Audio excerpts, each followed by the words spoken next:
the 3/4. So it's maybe by accident that 2/3 is equal to 8 plus 8 is 16 is 2/3, so 24. But I do not think that that was really the point, Mr. President. But at any rate, we have to live with the 1987 Constitution. So we look at the 1987 Constitution. And looking at the 1987 Constitution, the Senate is the impeachment court, not because it is the Senate created under Article 6, because it was recognized to be the court under Article 11. The framers could have chosen another body to be the court. That is theoretically possible. But it chose the Senate, not as a legislative body, but as a part of Congress, but not as a legislative body. So, yun po yung aking pagkaintindi. We have to live with the 1987 Constitution.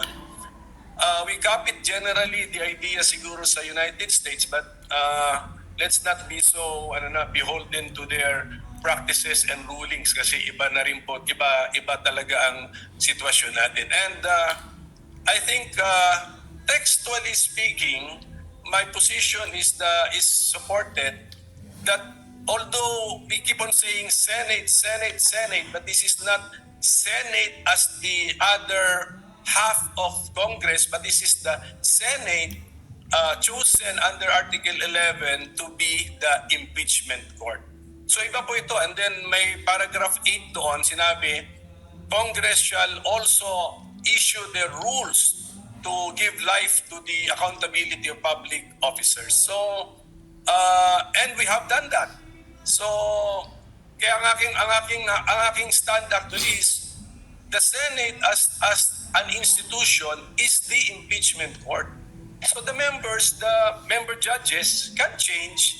But just like as a division of the Supreme Court, division of the Sandigan Bayan and the CA, if they change their members, yung docket nila or caseload nila, tuloy pa rin. They have to decide the cases and bring the cases to their logical conclusion. So that is my simplified position, Mr. President.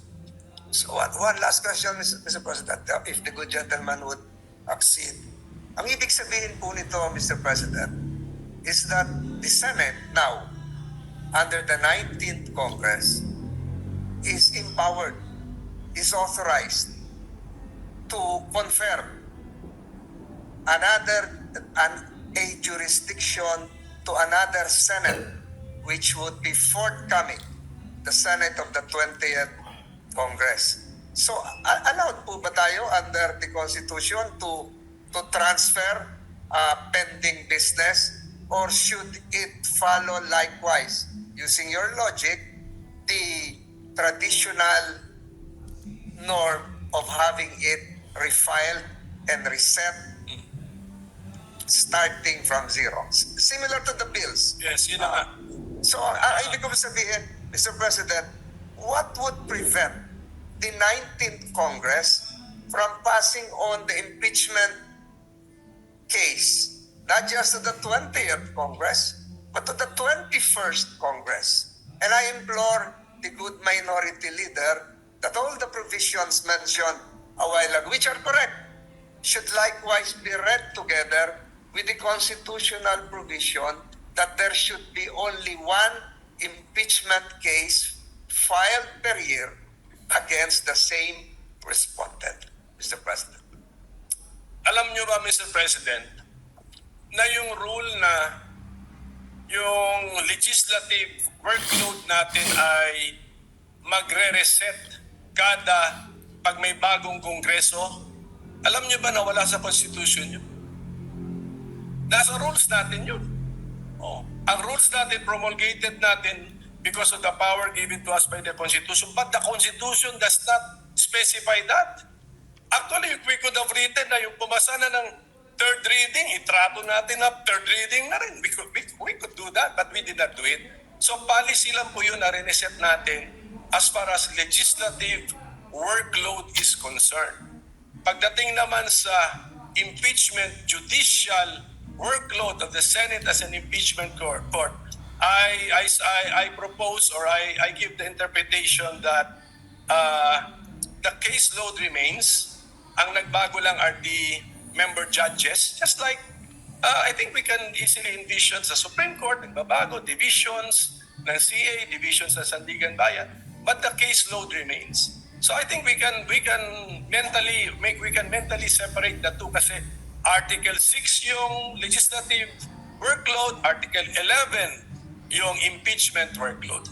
So that would be my response, Mr. President. But Mr. President, would not that prevent the other part of the two-step process? Two-step process because filed by the lower house, prosecutors, received by the Senate, the trial jurors, the trial judges, would not that prevent the other part of the two-leg process from initiating another complaint because there is now a case pending which you say should be continuing? If the majority leader will allow me not to respond, but, Yes, because his question is very loaded and provides the hint of what can happen in the future. Mr. President, I've taken too much time of this body. I would relish interpolating the good minority leader even for 5 hours on this topic alone. But again, Mr. President, siguro mahabang-mahaba na po ito. I stick again to my previous manifestation that if we will not be able to conclude whether acquittal or conviction, the present impeachment case against Vice President Sara Duterte before the lapse of the 19th Congress, the same is functionally dismissed or deemed de facto dismissed, Mr. President. Yun lamang po, Mr. President, at ako po ay nagpapasalamat sa ating minority leader. Thank you, Senator Tolentino. Briefly, Senator Pimentel. Mr. President, while I still have the floor, can I request for some information from the Senate President, especially regarding the impeachment calendar that is gentleman may proceed. because you issued the first impeachment calendar was issued by the Senate President when we were already on break, Mr. President. Tama po yun, di ba? That is correct. So, Mr. President, may we know when His Honor issued the first legislative calendar, impeachment calendar, which fixed June 2 as the time for receiving the House prosecutors, may we know the basis of the authority of the Senate President when he issued the first impeachment calendar, Mr. President? Article 1 of the impeachment rules, which says that the Senate President can set the date for the presentation of the articles of impeachment. Mention was made specifically of the Senate President. And also we were on recess. So the Senate President at that time, Your Honor, issued a suggested calendar of activities. I was very clear when I stated that. Subject to plenary approval when we resume because you were already on recess at that time. The second notice sent by this representation was made also while we were on recess.